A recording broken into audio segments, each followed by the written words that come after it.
Hello, everyone. Welcome back to Making an Impact. It's our Thursday night hangout, and the wonderful, amazing, natural Astrid Purrazzo is back again this week.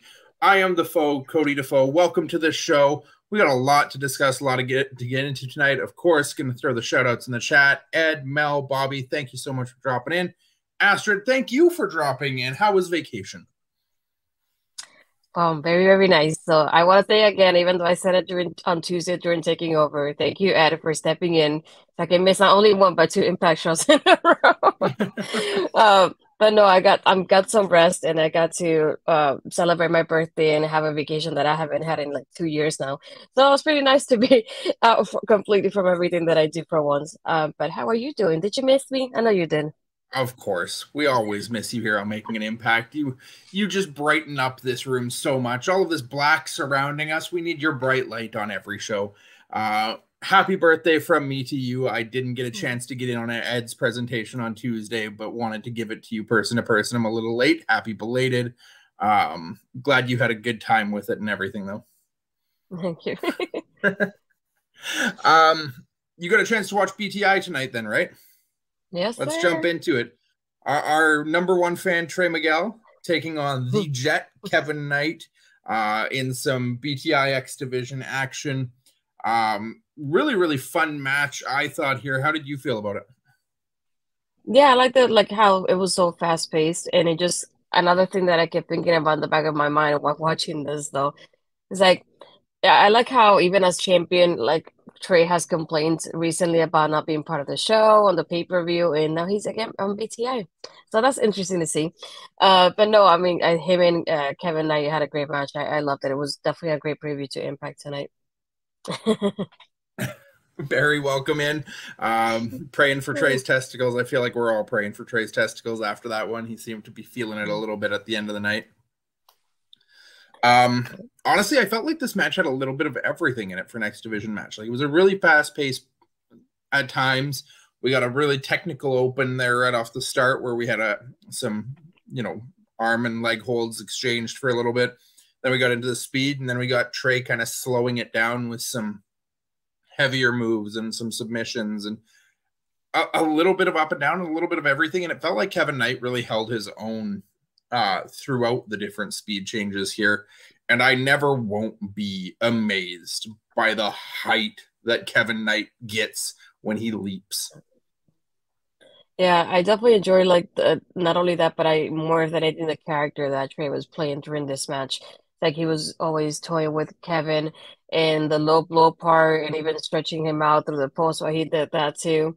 Just those little bits and pieces that he adds to his character, and I love the part that like even during commentary they were just saying, "Oh, ever since he won the title Overdrive, he's changed. He's been different."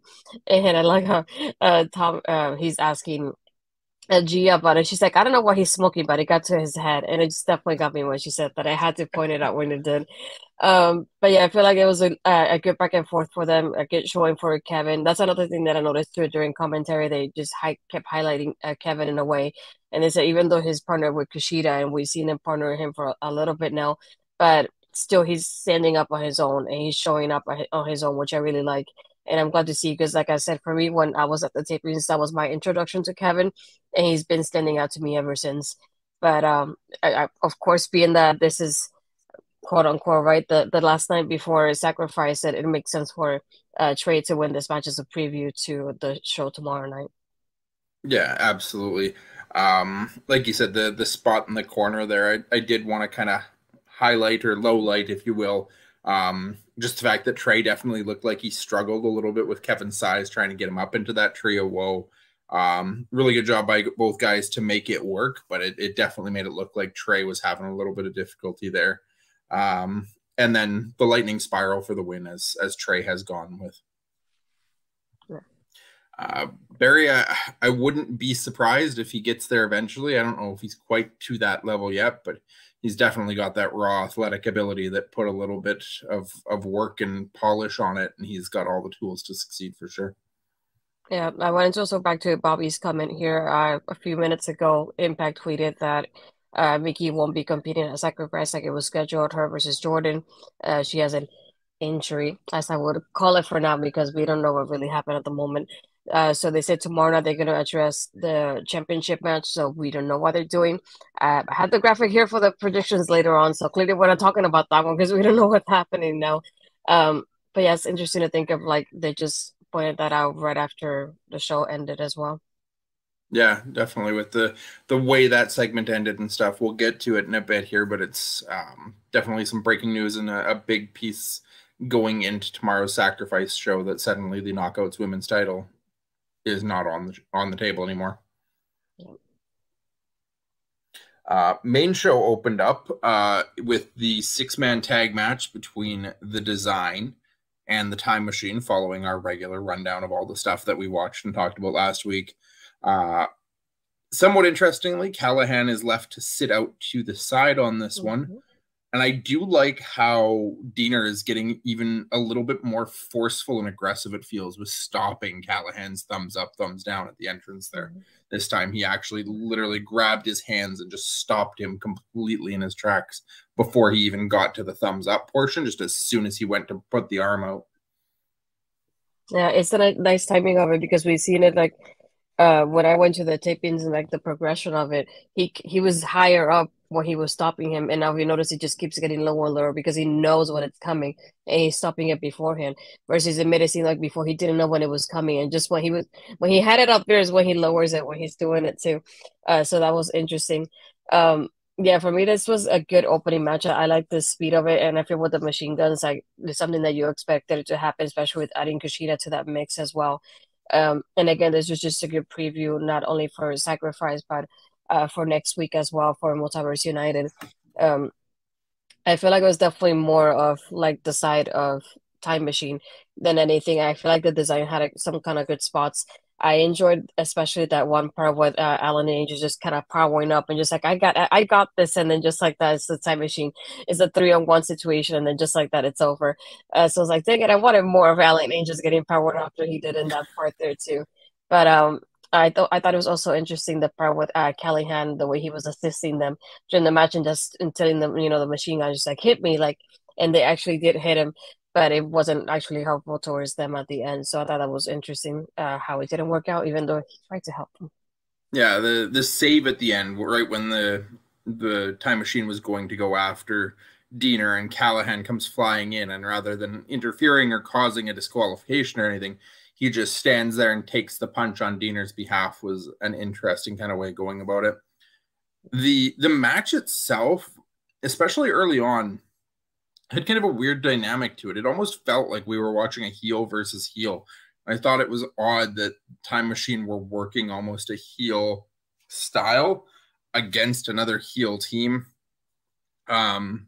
And the crowd, even for a little bit there, seemed unsure on whether or not they should be cheering for Time Machine during I want to say it was Angels that they were beating down in the corner, where they were taking turns and keeping him away from making a tag and stuff, and felt very, very bad guy-esque in that sense. But seemed by the end of the match they'd kind of come around, and Time Machine got some massive pops in the lead up to the ending of this match. Like you said, ultimately Kushida with the win on this one. I did want to say, though, the way that last segment with Callahan played out and just the end of the match, and they had the one spot where Callahan was on the side of the ring and Deonna was up on the apron, and the way he just kind of looked and glared up at him for the first time throughout this storyline, it actually put the thought in my head, what if Callahan isn't trying to destroy the Design?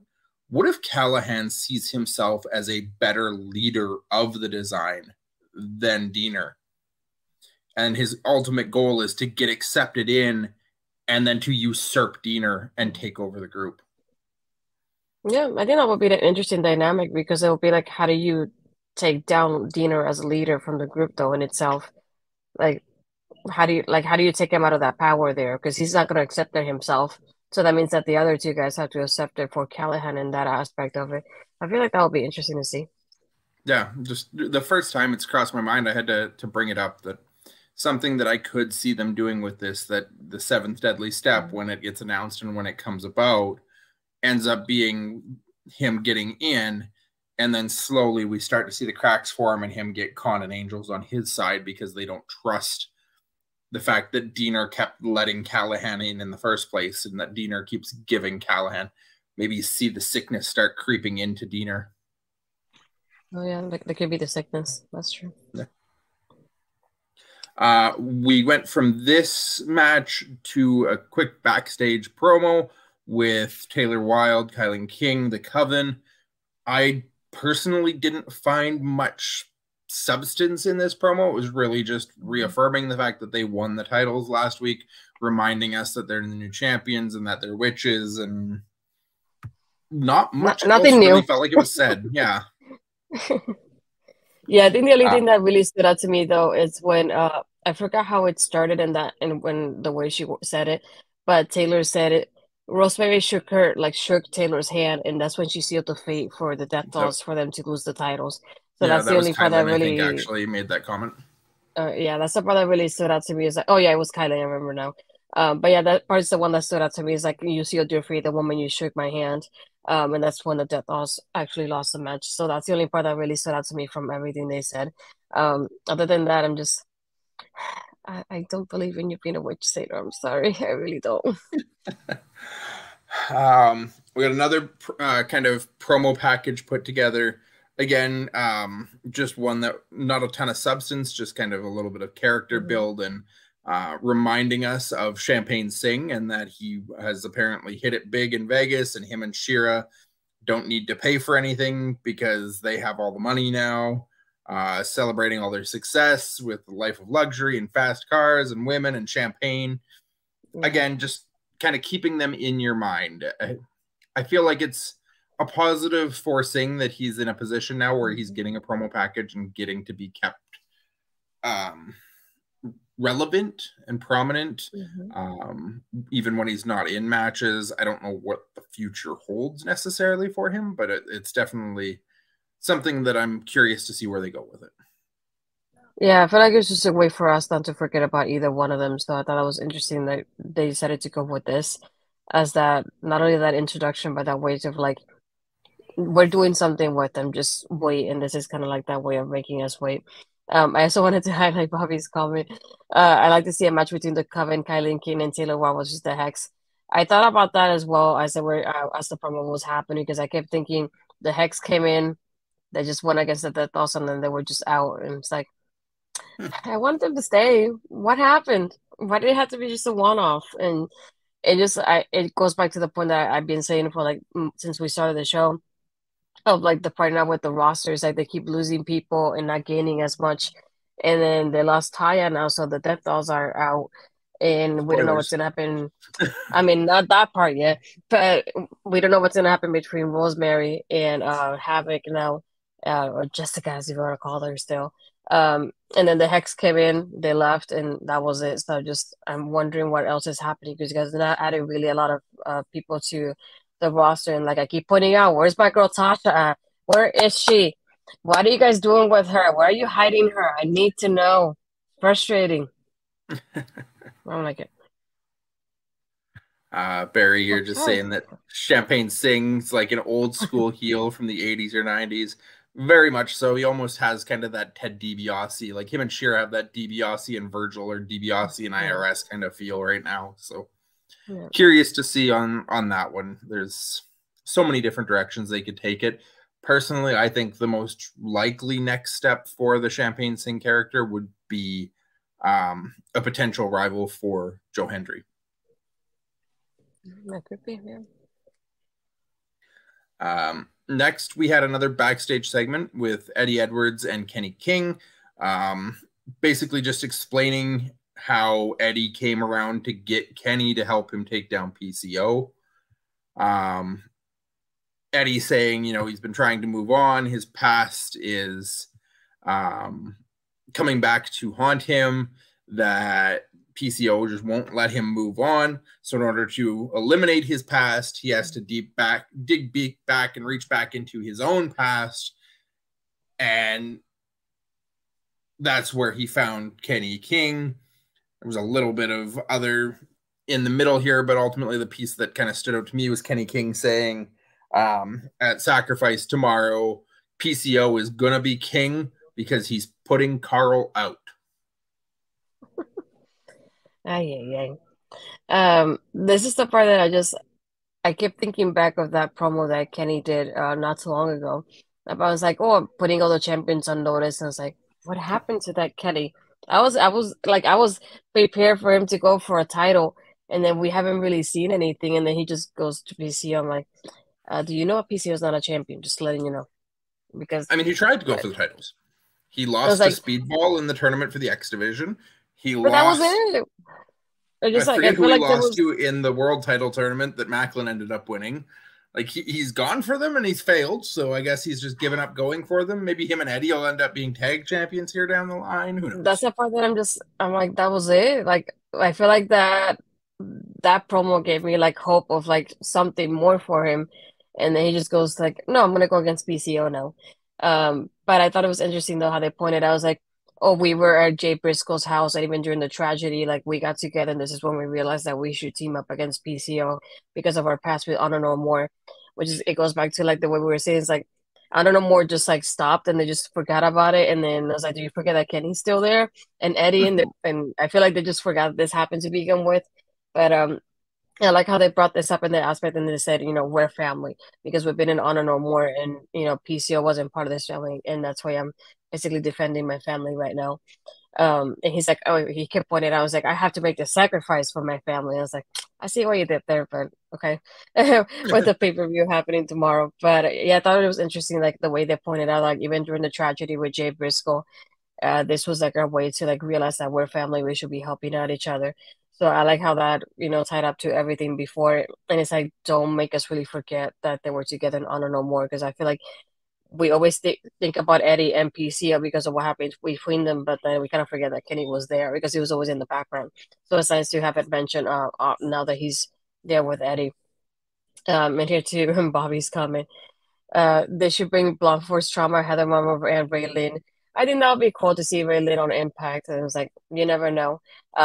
For those that don't know, as Bobby's mentioning, I interviewed Raylene not too long ago, so that's on my YouTube channel. So that's why I think he's probably mentioning Blunt Force Trauma.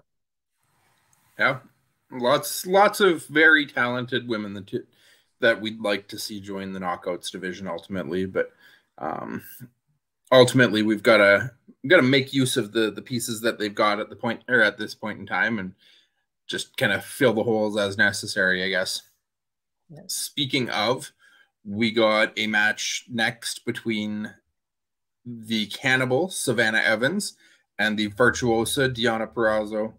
Astrid, how did you feel that this one played out? This is the point that I kept thinking back of Tasha. I kept thinking maybe Tasha will come out and kind of like go in Savannah's face and just tell us like, "What are you doing? Why do you team me up with Gisele after what she did to us?" Kind of thing. This is something that I wish would have happened in this situation because I feel like at the end, well, I'm gonna say now with the ending happening, and it was a 3-on-1 situation. I was hoping for somebody like Tasha to come in and just kind of have that safe with Deonna because something would be kind of unexpected having them team and go against Gisele and Savannah in that aspect. So that's something I was hoping for. So I feel like underwhelming where like nobody really came to save Deonna. I was like, I feel like this would be a good opportunity to bring somebody in there and create something more. Because at this point, me being how much I love Deonna, I don't want to say it this way, but I'm just disappointed with what's happening now because just her going against Gisele, I'm like, okay, so I don't care who really wins when they have their match. So what happens after that with whoever wins? So it's like, do we get Gisele win and she gets the title shot? Because that's the only thing that I can think of. Because what really does Deonna do with a win over Gisele right now? I feel like they could be doing something more with Deonna at this point. And this is not something that I wanted it to happen. But like the match itself, I love Deonna, how she performs. I know Savannah's still like in those learning ropes, so I don't expect a lot from her. I did like though that even having the heels there was a point in the match where like they'd had a distraction and it helped Savannah kind of like tackle Deonna to the apron there. But towards the end, where they had to have the distraction, it actually helped Deonna in the end. So I like how there was a one point that it did help them, and the other point that it didn't help them at the end. And she ended up winning the match. And this is just again like another preview to the match between her and Gisele for tomorrow. Which, like I said, just like I don't have a lot of interest in the match, and it's not because of Deonna. It's just the fact of like, what really do we gain from this match? That's the Yeah, I only thing mean, that I'm like, eh. at this point, it's a feud. It's The like a feud filler at this itself, point. the feud itself makes sense that it's still going. Like Deonna got to win, Gisele got to win. We've got to have the tiebreaker win. Um, the title match doesn't really make so much sense anymore since Gisele already got the title match after winning the last round. So I don't know really where this goes next other than just wrapping up their story because it does feel like the story wasn't over after the last match. It was, a shady win for Gisele. It was something where Deonna has right to be upset and wants to come back and get her revenge again. Um, I feel like Savannah is in a tough spot here because I feel like she was better off with Tasha at her side. I don't having her be in this position when Gisele already had Jay Vidal is kind of an awkward trio, I guess, in a division where it would be better off to have separate entities still. But I don't know that she's ready to do it on her own yet either. I feel like she had a little bit of a brief opportunity to try and show what she could do as a solo performer and didn't really grasp my attention that much. So she definitely needs to be in somebody's corner. I just don't know that this is the place that would make the most sense for that. I do think tomorrow night we may see someone show up in Deonna's corner. I'm not sure who, but given that the numbers are there, I feel like Deonna almost has to get somebody to come and stand for her. The match itself, I really, really was impressed with Deonna. I know the position on the card and kind of the position in the story isn't the greatest, but Savannah was put in a position where she was looking really strong, really dominant. And even with the numbers game, when Deonna would try to get the advantage, she would get shut down by Gisele and Jay early. But in terms of holding her own in a strength and power matchup against Savannah, I've never looked at Deonna as being somebody really in that strong, powerful category of wrestling. I've always thought of her as someone more a strong performer and capable in terms of like holding her own at every aspect. But she really felt to me like she wasn't out of place and just able to carry someone that maybe doesn't shine without the right light put on them, I guess. Yeah, what I did like about Deanna this aspect is like we're used to seeing her doing submissions and things that are like hard hitting in that aspect. So it's nice to see her doing like a little bit of high flying moves in here combined as well to take down Savannah. So it's nice to see that a little bit different in her arsenal there. So I enjoy that part of it. And just like I said, I'm not really interested into what's going on with her and Gisele because I'm thinking, what's the end game here? That's what I'm going forward and just it doesn't give me a lot of hope. And I feel bad for somebody like Diana, who we've seen her, you know, be the Reina de Reinas champion and be Knockouts champion, and to be from there at the top to doing this, I feel like they could be doing so much more with her at this point. Being at the top as the champ. Yes, sir. I should that. Yes, I yes. I did want to point out too, just the end of this match was a little bit awkward because Deonna tried to go for the crucifix bomb, but Savannah, she didn't get her all the way over. And it almost looked more like a Samoan drop where Savannah's entire weight landed on Deonna, but Deonna still managed to get the pin out of it. So that was a little weird and awkward and unfortunate that what I felt like was a really strong match ended up just having that kind of blemish at the finish. Yeah, that's true. We got a Death Dolls backstage segment. This was a fairly long, kind of cinematic, I guess is the best way to put it. My first thought when they came on screen was, "Oh, hey, Taya's still here." Kind of getting my hope up, maybe, I don't know. And Jessica's upset about them losing the titles last week. That with Rosemary's Magic, she thought they couldn't lose, and Taya tells her, we're supposed to stay away from the magic. We're not going to use that. She wants to formulate a plan and come up with a strategy on how to get the titles back, but Jessica's not willing to wait, runs off into the off screen, and Taya goes after her as Rosemary's yelling behind her, maybe give her a mimosa. A cinematic plays out here. Jessica ends up finding a casket at the end of a hallway randomly, opens it off screen. All we can see is a white light shining out of it. Taya shows up and slams it shut again, tells her that she says to stay away from the light, to move away from the white light.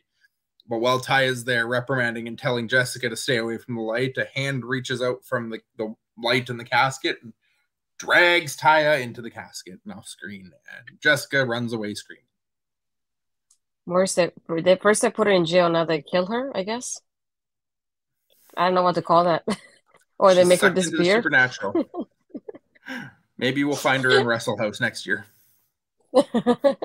I get things like, did they kill her? Did she disappear? Did she do a magic trick? I don't know what to call this at this point. Still in the coffin. She got dragged into the coffin, and then Jessica ran away without trying to save her. So I know, what a friend, right? Just like I kept thinking, well, first she went to jail and all this. It's like Taya has a great way to get out of Impact Wrestling. That's what iconic for sure. No, I just knowing that this was like the end of it just kind of made me like not tear up, but I was like, I don't want to watch this part, but it's coming and I have to face it anyway. I mean, it could have been worse. She could have been stabbed to death by Dina. Yeah, and we still haven't found why. So we got killed for nothing so far. Yeah, I don't know what to call it, Bobby. I guess she disappeared. I don't know if she was sent to the Upside Down. I guess I would call it that for now. Buried Impact. I probably will return as someone called Tarquin and played by Caleb with a K or someone. Oh, that's my Caleb with a K, if you didn't know. Right there. She'll be Taya with a T. In wrestling, death is a minor inconvenience. In Impact, death is a minor inconvenience. Remember, I was Adam Cole was killed by the Elite and then came back to help them. So, yeah. So, I guess it is a minor inconvenience. We put it quote unquote, though, very for sure. No, just like I think, and obviously congratulations to Taya of now being in All Elite Wrestling. Just hoping that they do great with her over there and they keep pushing her and showing her off because I know she deserves it. It's just bittersweet to see her leave Impact because I love the Death Dolls and they look so great together. And the reign's not over officially, so we go back to having, I guess, 2 tag teams in a way because they're still a tag team, I guess, for now. Maybe. Yeah. I don't know. I don't know what's going to happen with the other 2, so we'll see how that goes. The Death Dolls are still there, right? We've still got Rosemary and Jessica for the time being. Well, unless something happens with Rosemary's magic and Jessica goes back to Havoc, so she goes against Rosemary now. That's the only thing I can think of. So they'll probably, I don't think the Death Dolls will be appearing too often anytime soon. So we'll see about that. Well, they'll probably disappear entirely soon. So just that's the only thing that made me like kind of bittersweet, just thinking of like, I feel like the breakup is coming up soon, so it goes back to again 1 tag team perhaps. That's the only thing I was thinking of, so that's another thing that made me like bittersweet about this. I just thought it was funny that this is the way that they send off Taya, but Impact being Impact, they had to show a creative way of doing it, I guess. Yeah, it was a fun cinematic at least. I could poke holes in it all day long if I wanted to, but I'm not going to because it was just fun. Yeah, that's true. Astrid.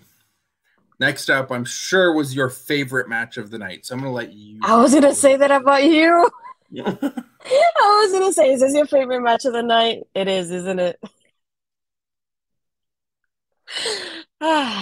Bully Ray and Tommy just gracing our screens. Hopefully one of them won't for a little while. That's the only thing I hope. I'm just sorry. For a little while? Well, it's Impact. They always come back. It's true, isn't it? They're not really gone for that long. I mean, we can guarantee one of them's getting busted open tomorrow, right? Didn't maybe. Yeah, I'm like, don't get me wrong, I love my girl Mickie. I love Masha, but this is not it for me. It was like, not only was the match was like, it felt like it was short. I don't know if that is that like the feeling that you got from the pacing of it, but it just felt so quickly done. I feel like more than anything, well, I'm gonna just say from like the way I saw it, it just like the part that really stood out to me was Masha taking out Mickie towards the end. we had that part of like Tommy Dreamer holding Bully Ray, so Mickie would go and do what the 3D does at WhatsApp. I guess if you want to call it, I know what that move is called, to be honest. If you remember the name, because I don't. It was always just called the Waza. That's what I call it. And then going over like, oh, get the tables spot. So I thought that was fun seeing it from Mickie and Tommy instead. But just as Masha is taking out Mickie, Bully does low blow Tommy, and he does a pile driver for the win. And then after this is done, Masha's like, I'm not done with Mickie. This is my opportunity to like really get my hands on her. So she has Mickie going through the table, and we're setting it up with Bully to make it go through the table. We have Jordan coming up with the candlestick and hitting Bully from behind. And just when she's gonna save Mickie James, Jordan is spearing Mickie James instead at the end. So I feel like I kind of forget in a way that the title match was supposed to be Jordan and Mickie because they kept mentioning Masha so often. I kept thinking it was Masha and Mickie for some reason every single time. Up in the little moments of like Jordan's like, I'm here, it's my title match. It's Bobby saying I like Mickie and Masha too. I did too. That's the only part that I like about this is I feel like it's nice to see the girls involved in stuff like this sometimes, but it's just like I don't care for bullying. I don't care for Tommy, so it doesn't help me. Uh, Barry saying, is it wrong to hope that one of the women's lends Tommy Dreamer a bra? Yeah. I don't know how to answer that. So I really don't. This match honestly just felt like Masha versus Mickie with just Bully and Tommy hanging out. Really. Like you started the match with Bully and Tommy. They square up, and then Bully demands that he wants Mickie. So Tommy tags in Mickie. And then Masha demands that she wants to get in with Mickie. So Bully tags in Masha. And then we get a little bit of wrestling between the two ladies. And then Bully gets tagged in. And then Tommy gets tagged in. And then you have some more shenanigans between those two. And then the ladies get back in and do some more wrestling.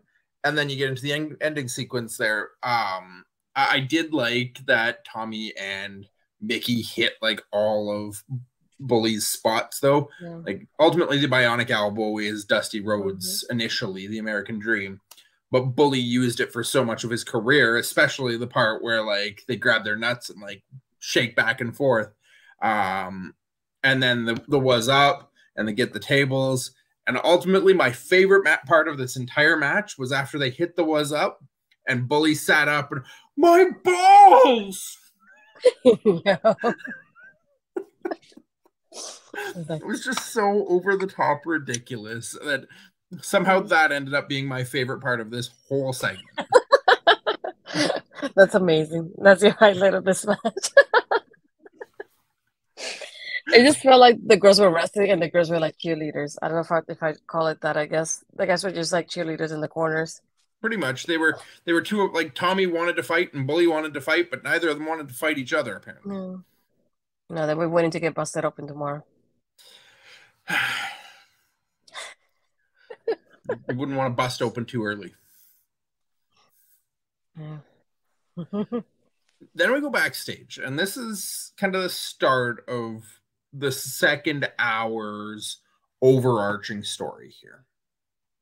So we got Frankie Kazarian and Rich Swann backstage. Swann's talking about how like he feels like he's just kind of somebody that's going to get beat down by Macklin for Josh. Maybe Macklin had a point. Maybe Josh does have him just because he's somebody that's beneath him and not actually because he's a friend. Frankie's there trying to defend Josh and tells Rich that he needs to go and talk to Josh about this, that they need to square this out before the match at Sacrifice tomorrow night. Cut to commercial, come back. Rich is going into Josh's locker room looking for Josh and finds Steve Macklin there.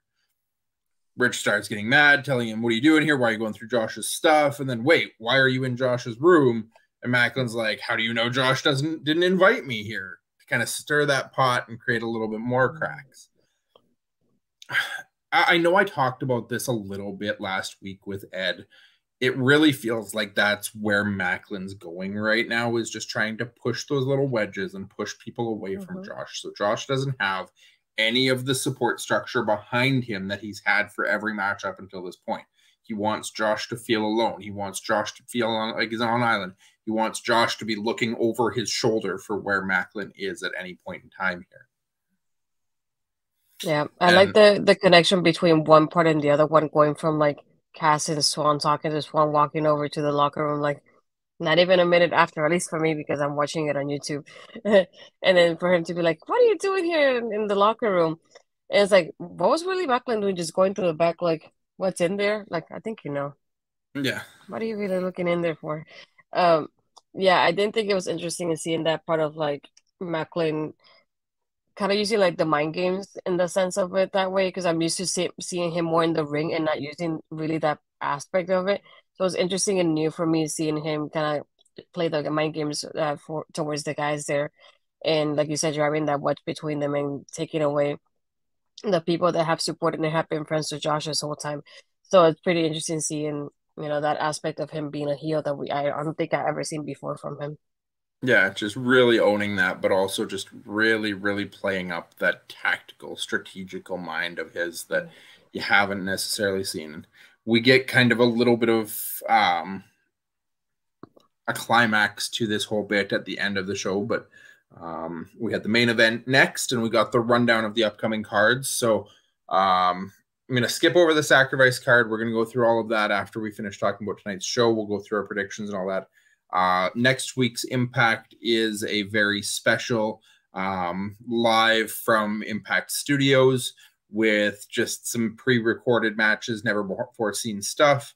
We get the debut of Mayu Yamashita, who we will also see next week on Multiverse United, as she is part of that. I believe it's a 4-way for the Knockouts title, if I remember correctly. I believe so. I don't think I have it on me, but I think so, yeah. A never before seen Will Ospreay versus Homicide match, and a never before seen Josh Alexander versus Kenta match. All three of these matches are of extreme interest to me, at least. I feel like they're all going to be really, really exciting. Top-notch wrestling to be seen. And as Bobby says, he's also looking forward to seeing Mayu Yamashita wrestling at Impact here. And then we got the rundown of the Multiverse United card, which we'll touch on a little bit. Astrid and I will be touching on that over the course of the week through our socials as well. So definitely give us our follows on there. Let's just jump into the main event here, Astrid, because there's not a lot to talk about for next week. We've got to talk about tomorrow after we're done tonight's at least. Joe Hendry and Dirty Dango versus Moose and Myers. I mean, anywhere Dirty Dango goes is a good time and a fun time and truly just an enjoyable experience. And Joe Hendry, I don't believe that he can do wrong. I believe in Joe Hendry. I kept thinking, I never in a million years thought of Joe Hendry and Dango as a team. But it's a thing I never thought I wanted, but I like it now. I want to keep it going after I seen it tonight. I like those little like bits and pieces of like Joe going, yeah, we're gonna do the arms thing, and then Dango's like, we're gonna do this instead. Well, it was even at the start, right? The pre-match promo when Joe Hendry's cutting his regular promo, and he's got Dango in the back as his hype man, basically. And Joe does the spot where everybody will be saying only 2 words, and that's when Dango just comes in, suck it. The look that Joe gave him, like a what? So that's not how it goes. But no, they were definitely like a fun team to have, though. It was pure comedy gold. It was a fun way to close out this show. You had Dango just taking a beating throughout because Myers and Moose kept knocking Hendry off or getting him to distract the ref for them. And Dango is just there basically as a punching bag for Moose and Myers to humiliate Joe Hendry a little bit. Obviously, Joe Hendry just looks amazing. Look, we get right to the point, and we don't go around the bush here. And, we're focused. We're not off the rails either. This is what it's like me. I'm back. Don't go off the rails. Yeah, Joe Hendry looked really good when he came in, as he always does. He hit all of his spots. He hit all of his marks. Ultimately, they take Dango out, and Moose and Myers get the better. really, really awkward camera cut at the end that I almost wonder if Moose kind of botched the spear because they cut away to just look at Dango laying on the outside right as Moose was supposed to be hitting the spear, and then came back to just kind of like an awkward spot of Moose actually hitting the spear, and then Myers with the clothesline for the win. Kind of took me out of the moment in that second. Really surprising that Myers got the win over Hendry here. I felt like Dango was just in this match to take the fall and be the fall guy. So kudos to Impact for keeping me on my toes there and giving Myers kind of that reverse momentum going into Sacrifice tomorrow. No, and it's like once you see those little, like for this example, seeing a tag team, you think like this is the way to have Myers win, have Dango get the pin, and Joe Hendry still protected. So it does make sense that they do go this route and this aspect of it, because we know our Joe Henry's not losing that title anytime soon. So it does make sense that they decided to do this as the main event and just have Dango take the fall. It doesn't really hurt him, being that Dango didn't take the fall. I mean, Dango, losing, just that's what I mean as a whole. So it's not bad in that aspect of it for him either. So it's interesting to see it, though. Ay. Only Ed could spend 20 minutes talking about Taylor Wilde. I know I don't like her, but it's not that much. I tried at it. Sorry. Let's just go to the true main event of the night here, Astrid, because this was unannounced, unexpected, and really, really well done. I felt so. After the match was finished, we go backstage to where Josh is approaching his locker room and finds Rich Swann still fuming and steaming in there about the Macklin interruption. Goes off on Josh about like what Macklin was doing in his locker room, and Josh is like, "What the hell is going on here right now? Like, I have no idea what you're talking about." So he's like, "I'm going to go to the ring and we're going to figure this out." We get Josh out. Josh, after a commercial break again, comes in, makes his entrance, comes down to the ring. He starts monologuing and essentially putting Steve Macklin over, talking about all of his successes, how he came into Impact like a bat out of hell and beat down everybody and, kicked ass and ticked names. Talks about how he has respect for Macklin the wrestler and has respect for Macklin the combat veteran. Where he loses him is the whining, the complaining, the blaming everybody but himself. Talks about how Josh is ducking him, but really he thinks Macklin is Josh thinks Macklin is ducking him.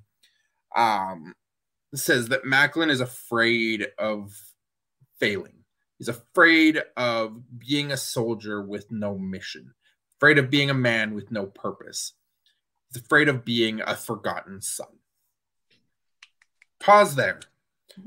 Josh's speech, Josh's monologue. Before we get into Macklin's retort, how did you feel about Josh's monologue here? The only thing that I kept thinking is when he kept saying and like bringing it up, was like he's been like dodging me. It's like he hasn't though. He's been there the whole time wanting that shot, and like Steve said it later, is like, I let people like Speedball come in and take the match before me. I let people like Swan come in and take that match before me. So I thought it was interesting seeing it from that aspect from Josh, where he says, "Oh yeah, he's been ducking me this whole time." Sorry, it's like he's been there. He's asking for that match, asking, this whole time for management to give him that shot to be in that match. It's like, so he wasn't really ducking him. He's just asking to have that one-on-one with Josh. So it's like, I wonder from Josh's point of view, the way he said that, I thought it was super interesting, and it definitely caught my attention. And the other line, of course, it's when he mentions like him being a forgotten son, and I like how even Macklin had to point that out a little bit later. I think that was probably one that Josh pulled off his cuff, because the way Macklin responded to it, and he's like, "Forgotten son, nice." Yes. As that is saying, made Josh feel a little bit silly that Macklin will be avoiding the title shot. Yeah, it just felt like at least from like, I'm not saying like he's not wrong for saying it. It just, to me, it didn't make much sense for him to say that. But I did like the forgotten sound line. It definitely stood out to me when he said it. And Josh mentioned it in a backstage segment with Macklin a couple weeks back, I feel, where he said, Macklin kept saying, "You've been ducking me, you've been ducking me." And Josh was like, "No, I've been standing right here. I've held open challenges. Where were you? Why didn't you accept the open challenge? I've been challenging. I've been defending my belt. I've been taking whoever comes and challenges me for it. Why haven't you just been man enough to come and challenge me? So it does make a little bit of sense that, Macklin's been going all the politicking back roads. He's been going to the ring and beating everybody down. And then he's been going to Demore. He's been going to Santino being like, where's my chance? Why does everybody else get a chance and I don't get a chance? So in a little bit of a way, I can see Josh's perspective of saying, you could have just been man enough to come to my face and ask for a title shot. You've been skirting the sidelines, telling everybody else you want a title shot, but never actually coming to me yourself. Yeah, but still feel like the line itself, it makes it feel like Steve doesn't want to be there. And from the last couple months, he wants to be there. And also like going to like now a little bit of like Steve Macklin and what he's saying. I love I think it was towards the end, if I'm not mistaken, when he does say like, I want to beat you in your hometown. And it just makes me like think back of like what we've been saying here for months during the show. Just like when we were counting down, like thinking of like, okay, this is another time that Josh is going to become champion. And then when they announced that it was like the show was going to be in Canada, we thought from the get-go, this is the time that he's going to lose right here in Canada, because it does make sense with the storyline. So even having him mention that, it made me think of like this past couple months on discussing this. And then he says it in his promo as well. Yeah, I appreciated a lot of how Macklin broke down his side of things here when he came out to explain the fact that he hasn't necessarily been ducking him, but he's just been laying in wait almost. He admits to watching Bayley and Bobby Fish come out when he could have. Admits he's been afraid to fail and go back to the bottom. He's waited so he would be prepared and have no room for failure. And then the compilation that he showed, I really, really appreciated the compilation video they put together of him at basically every single one of Josh Alexander's title defenses over the last year. They have a clip of Bobby Fish just behind the crowd in the black space behind a curtain watching Josh from afar. And he points out, Josh said Macklin only wants to be where the spotlight and the cameras are. And Macklin turns it around and says, no, the spotlight and the camera was always on you. I was watching, I was studying, I was making sure that I was prepared for when I got my chance. And Ed and I talked about it last week when Ed was confused on why Macklin was just hanging out in the darkest, dimmest, poorly lit corner of the building, why he wouldn't come out to the ring, why he wouldn't come out on the rampway, why he was standing so far away if like he was distracting or whatever. And this just puts that extra stamp and that explanation in there that he's been doing this all along. He has always been in that dark corner. Just like I said last week, he's in Josh's head now. Josh has a Macklin problem. Josh has Steve Macklin on the brain. And for the first time in the entire time he's been defending his title, he actually saw Macklin standing in that dimly lit dark corner once. And it was enough to distract him and take his eye off the ball. And even after this, and Josh tries to retort, the body language from Josh Alexander shows Steve's in his head. He's letting his emotions get to him. He's letting Steve the mind games are actually affecting him. You see him lose his composure, lay the title down, drop the challenge. Why wait? Let's do it right now. And Macklin's like, no, I'm going to wait. I'm going to do this the right way, and I'm going to beat you for your title in your hometown. And it played out so poetically. And the fact that they've clearly been planning this for so long to get these clips of Macklin. This is long-term storytelling that no other company ever takes the time or the effort to play out to this length. Yeah, I did love that aspect of like I said a few minutes ago, him going with the mind games. He showing the footage of him watching Josh's match. It shows like how he's waiting for that moment, waiting for that time to shoot his shot. And the way he just, being analytical and calculating is something like we haven't seen from Macklin before, but it's nice to see it like here, and they have evidence about it. It's showing not only him in the curtain, but showing the dates on the bottom, and having him watch each one of Josh's matches. So I thought it was super interesting because it goes back to like the mind games aspect of something we haven't seen from him before, and like showing him like, okay, I was not in the title match, I didn't answer the open challenge, but I've been studying you, I've been watching you, and I'm taking my time to get that title shot at the same time. And look at me now, like I'm finally in your head. So like what I've been doing and what I've been working towards is it actually worked. I did love that aspect of having him like from the back, like I said, having the the dates in the corner. He's watching every single time, and kind of like waiting for that moment to really shoot. So I think it was super interesting the way I feel like I liked more the way he answered to the way most I don't want to call him a heel, but it's like the way that most heels answer. I feel like I liked it because he backed it up in a good way. Most heels that they back it up and it's not or they try to back it up, but it's not exactly the right way. And I feel like with him, he answered it correctly the way it should have been for Josh. And it just shows you that after he answered it got to Josh's head with his reply. So I thought it was interesting seeing like even right there and then the way that it's affecting Josh already in his head. And like I said, to me, the cherry on top is him saying like, "I'm gonna beat you in your hometown." So just I feel like this whole part towards the end, I kept looking at the time and I kept wondering, it's like, so if we have Moose and Myers now, which is Henry and Dango, like what the heck is happening after this? And then I never thought about this happening as like the main event, but it's just such a great way to close it out. I thought like the match would close out the show, but I feel like it just put an exclamation point into the rivalry, and that was like such a great way for me to like have it end and like that chapter end between them of like this is the beginning of it. So I thought, like, after this, I was like, yeah, if you didn't want to see the match before, you definitely want to see it after watching just this part tonight. And this is exactly how like it should be to get you excited to watch that match. Honestly, this would have not even almost, this would have been a perfect segment for a go home show. If this was April 14th on the go, or April 13th on the go home to Rebellion, I would have thought this was the perfect way to go home to that title match and leave it just right there with Macklin refusing to engage in the brawl, being like, you know what, I'll see you in 3 days. The fact that this is happening right now, and Josh Alexander has the Team Impact versus Time Machine match on tomorrow's Sacrifice. The fact that Josh Alexander has a title match against Kushida at Multiverse United next Thursday. And we've still got 2 more Impact shows between now and Rebellion. There's a lot more that can potentially come up here. Josh has to make it to Rebellion as the champion. He's still got a lot going on, and he's got to keep these emotions in check for almost an entire month still. He's got 4 weeks to wait before he actually gets a shot at or gets to go into this title match. So there's a lot of moving pieces, and I'm really curious because this would have been so perfect as the go home.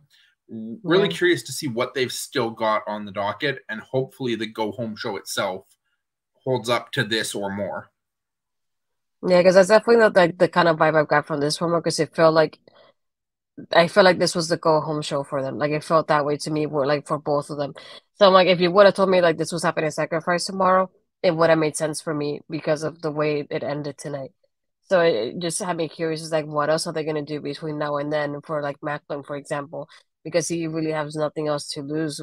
Josh is the one that has a lot to lose with the next coming weeks, and not only that, but to see the mind games from Macklin being you can see them in the ring with Josh is what I'm curious to see in the next couple weeks and the way it affects him in his performance. Like I wonder maybe he's gonna lose maybe the 6-man tag because he's not gonna be focused and his mind's not gonna be there because he's focused on Macklin.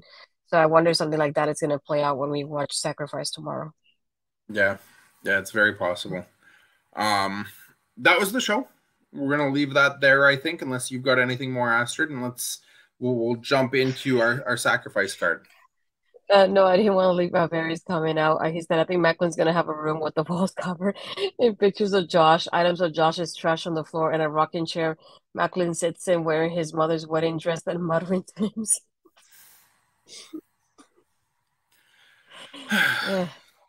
I mean, are we talking Bray Wyatt? Are we talking Dexter Lumis? Are we? I mean, there's so many people with pictures, people covering the walls that. That's true. Yeah. Okay. Lots to go over in Sacrifice. I'm gonna start. I'm gonna start with the tag team titles. I think we're gonna jump right in. We're gonna go with Ace Austin and Chris Bay taking on TMDK of Shane Haste and Bad Dude Tito, or as our good friend Malball likes to call him, Big Teats. Astrid, is there any chance that this one goes any way other than the one that I believe we both are on board here? Yeah, so I said I don't know about, is it Big Tito you said? I don't know about him. Bad Dude I know Tito. There's more about Malball. Shane. There you go. So that's his name now. I'm sorry. I'm gonna stick to that one. I do know a little bit about Shane, but I don't see the Bullet Club losing this so easily, or like I don't want to say easily, but like so quickly after they have won it. So I definitely stick into BC for this one. Yeah, this match was thrown together so quickly, and has almost no build other than a brief backstage interaction between Bullet Club and Shane Haste. I don't think there's any way Bullet Club loses this. I think these guys are all talented enough that this should be a really fun, exciting match, but there's no way it's going against Ace Austin and Chris Bay at this point. Yeah. Kenny King taking on PCO. Kenny King coming to the rescue of Eddie Edwards and I guess stepping in to try and do what Eddie Edwards has not been able to do. I'm very torn on this one, but I think I'm going to go the way of saying Kenny King wins, likely due to some shenanigans and interference from Eddie Edwards. You're not picking PCO? Are you all right? Can somebody go check on him, please? No, this one I'm really like torn about because I keep thinking like PCO is like not even a human at this point. But it's like I want, like I said earlier, I want something else for Kenny King. So it's like, do I want him to win and do something that Eddie hasn't been able to do and like kind of have him bring that up later towards Eddie? That's the only thing that I can think of. But it's like, how do I go against PCO though? How could you go against PCO? Come on. I feel like Bobby's going against PCO too, so No. I also thought about the same thing Barry did. This tag match is more of an advert for a multiverse show. Yeah, that's how I felt too. yeah. Yeah, well, you're picking Kitty. I'm doing PCO. Sorry. I'm not going against him.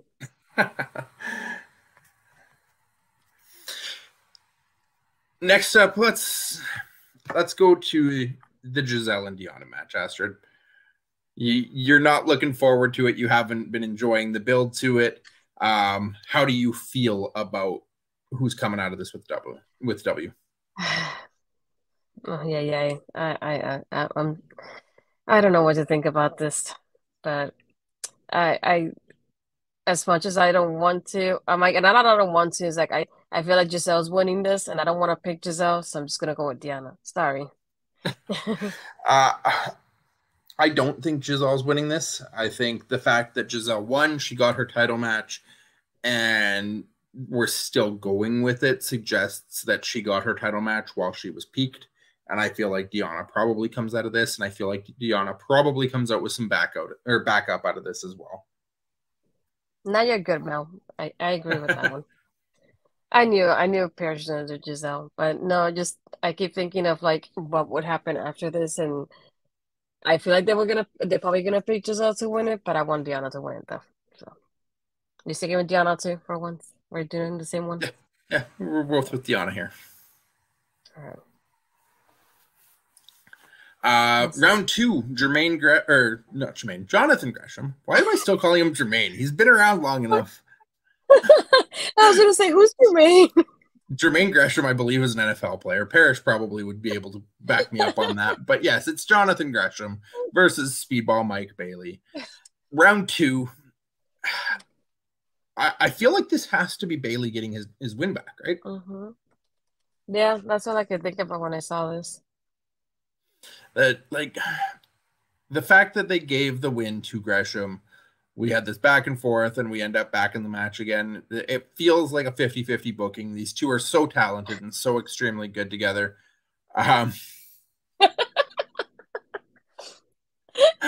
Oh, Mel Ball throwing me off my game.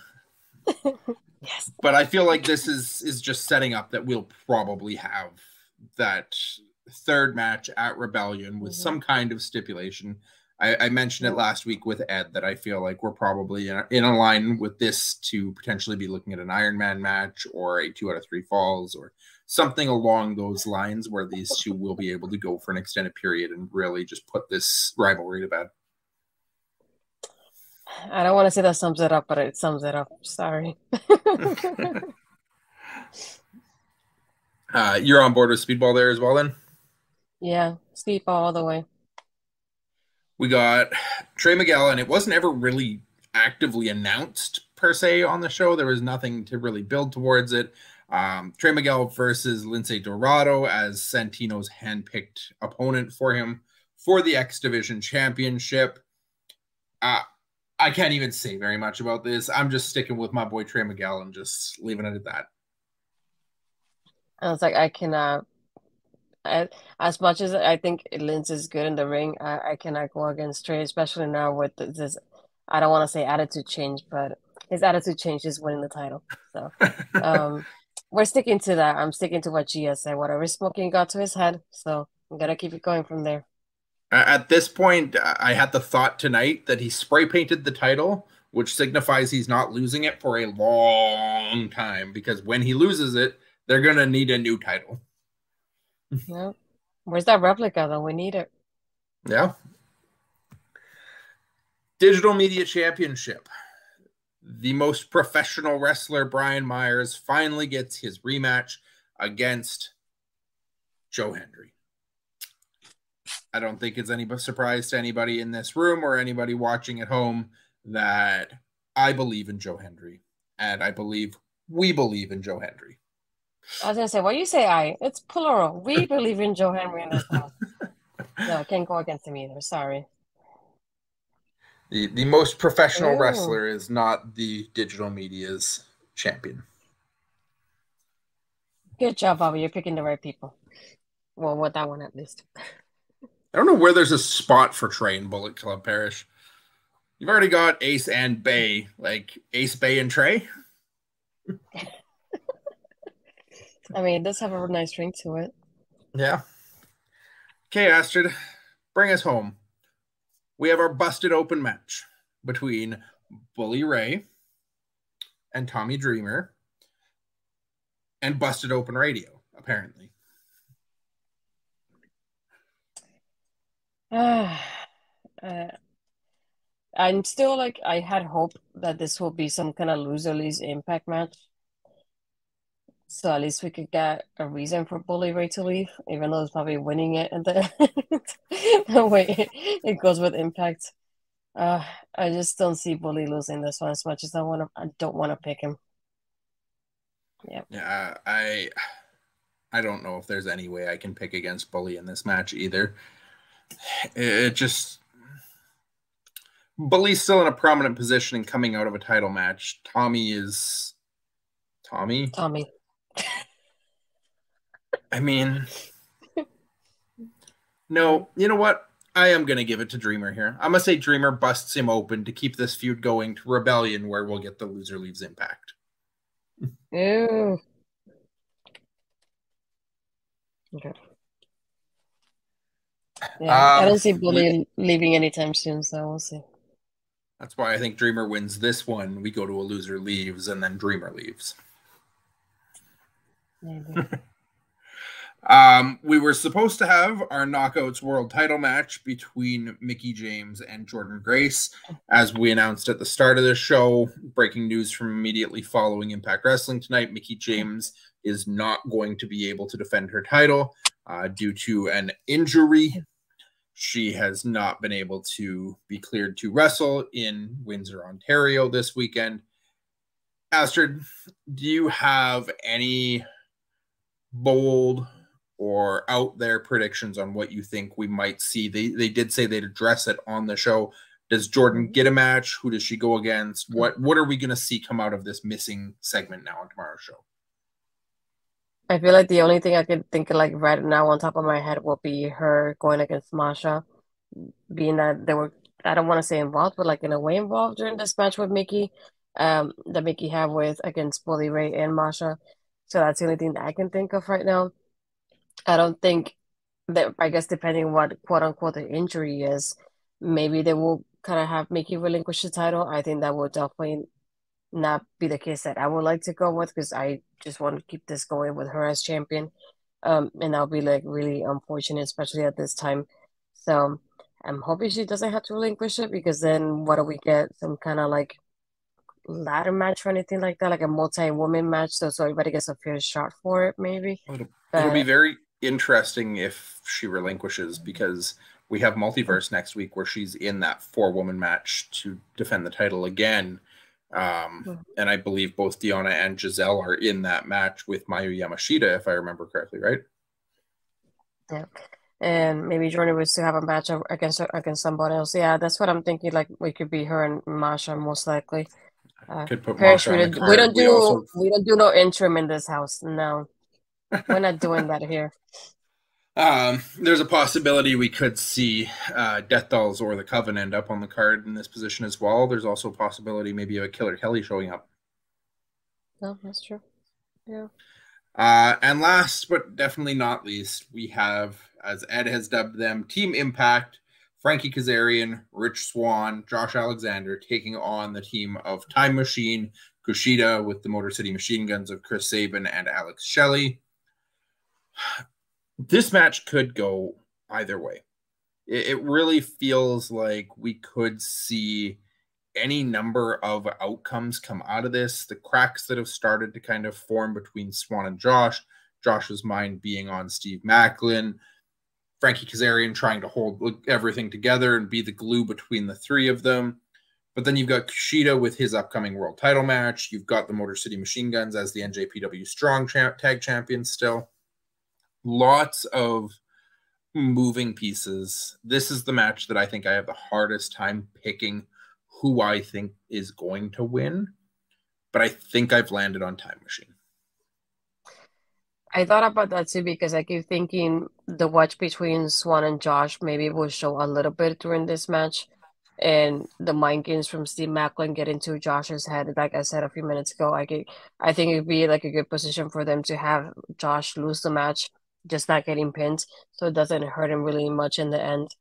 That's the only thing that I can think of because if Time Machine, I feel like it will be a good momentum for Kushida in the end too as well. So that's the aspect that I can think of in there too, because we do have Swann and Alexander win and Cass to just what really happens after that. I feel like it doesn't really help the story of like driving the watch between them if they actually win. Um, as Parrish is saying, Time Machine win and then Macklin challenging with Josh. So and then Barry, Time Machine will win to make Kushida look strong. Yeah, that's the other thing that I'm thinking of as well, aside from like the story aspect between Swann and Josh. So I'm definitely doing Time Machine. I definitely think that we could see in this match a potential heel turn from Rich Swann. The way this last hour of Impact tonight kind of played out and how on edge Rich Swann is about the comment by Macklin about being, beneath Josh, being a lesser than. I think we could be due for that Rich Swann heel turn that, he's been the babyface and the good guy for so long. I would like to see him make that move and see a different side and a little bit more edge to Rich Swann's character at this point. Yeah, it could add a little extra to that part there, and as we were like seeing tonight as well, having that part of like Cass being like, "Oh, talk to Josh," let's make things right, and like having Cass being that bridge between them right now, and it's like basically what's holding on the team for the moment. So I think like we have, like you said, a few parts going at the same time. So I definitely think Time Machine has to win this one. Yeah, that's the sacrifice card. Unless I've missed any, you have the graphics there, but I feel like we've made it through all of them. Yeah. We're once again fairly close to being on the same page. I think we'll be decided either between the Busted Open match and the Kenny King PCO match here tomorrow night. Once again, we won't be live with anything tomorrow night for Sacrifice. You can follow on the socials. We'll see about tweeting it out as we watch along. We will be back next week for a very special Thursday night, as we won't be doing our regular Making an Impact since there isn't really much to react to on next week's Impact show. We will be live streaming a watch along of Multiverse United with Melball Collins and Andre C., the regular duo that does NJPW reviews on Backbreaker Media as well. A co-produced product of all four of us. We hope you can join the watch along, join the conversation, react to the show in live with us. Something Astrid and I think, are both looking really forward to, getting with a couple of our good friends on stream here and being able to be live as the show's going, as opposed to reacting after the fact. So that will be 8 o'clock Pacific, I believe, or 8 o'clock Mountain Time. I think it's Pacific, yeah. 8 o'clock Pacific time, so that's 11 o'clock on the East Coast. Yeah, they put 11 p.m. Eastern. So yeah. So it'll be a late night for Astrid. It'll be a late night for all of us, but we hope that you guys can join us and join the watch along and enjoy the show with us, because there's some very, very quality matches on that show. Josh Alexander and Kushida, Kenta and Minoru Suzuki, Hiroshi Tanahashi and Speedball Mike Bailey, Moose and Jeff Cobb, a four-way tag match between Bullet Club, Aussie Open, TMDK, and Motor City Machine Guns.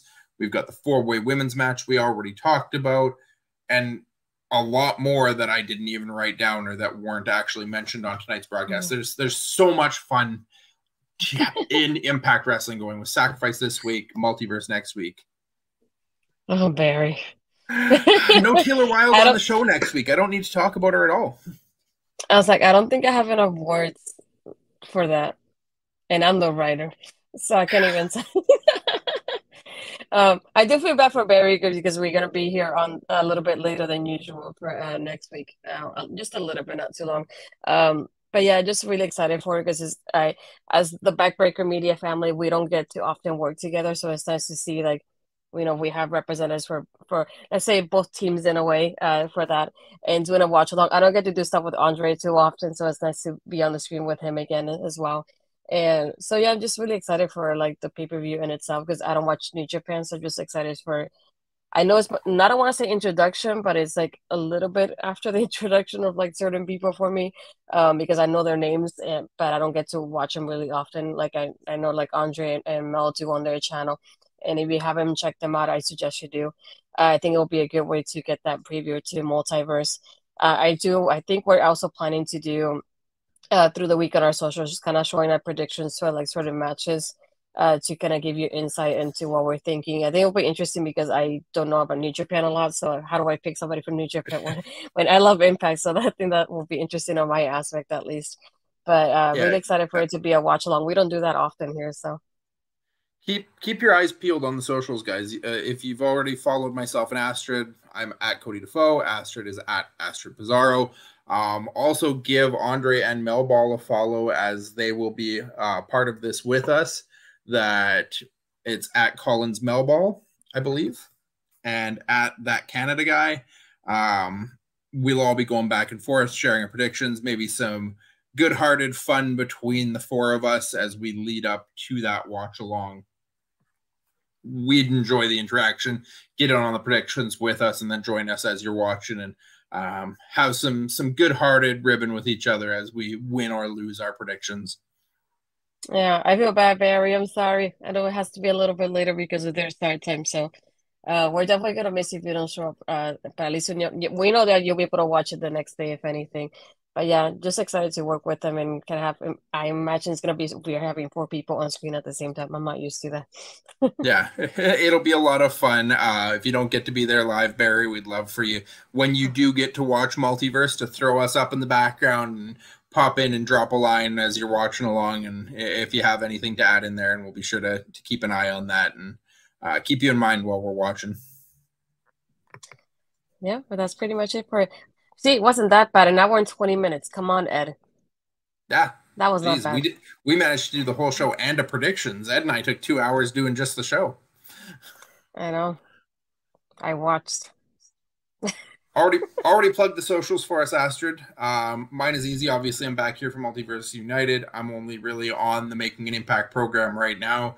Give me a follow. Pop in Thursdays. Remember, Mondays is the repeat broadcast of our Making an Impact stream. If you miss us live, give a follow to Backbreaker Media, Backbreaker Video, and they make sure to produce and upload our content onto YouTube every Monday morning. Astrid, what do you got going on this week now that you're back into the grind? I know it's like going back in it like I wasn't like it wasn't even a vacation. Going back doing Tuesday with or doing taking over on Tuesday. I can't even talk right now. With Ed again. And again, like we said, going back to next week, we'll do the 11 p.m. Eastern time for a multiverse next week. So that'll be super interesting going back to later than usual. So I'm gonna get a lot of Red Bull for next week, especially for Thursday. Rather than that, you can go on my YouTube channel. I do have an interview with Raylin, which is what Bobby was mentioning earlier. That was just released on my YouTube channel. We do talk about WoW superheroes and her start there, her tag team with Heather, which is Blunt Force Trauma. And we even talk about the advice that she got, which is from Medusa, who said that she watched the interview. So that was pretty interesting to get on my Twitter this past week. But yeah, that's pretty much, I think, what I have for the moment. I know Mel and I will do Ladies Western Showcase sometime soon. We were supposed to do it. I was on vacation, so I had to skip it. But other than that, yeah, just say I want to thank everybody for stopping in tonight. Oh, we almost forgot though. Do you don't have an impact maker for the night? Yeah, I think I just thought about it. Yeah, it's hard this week. I think I don't have anyone that really stood out for me. I think I'm going to give it to Kevin Knight. I feel like I was really impressed with what he did in that BTI match with Trey Miguel, and someone that I'd love to see get himself into a title picture in the future here. Yes, as Perry was saying, I do have Killer Cuts on my channel. It's also on the OLE. I know I'm waiting on Bobby as we're gonna do our Scream review coming up soon, so that should be on our local establishment YouTube channel sometime soon.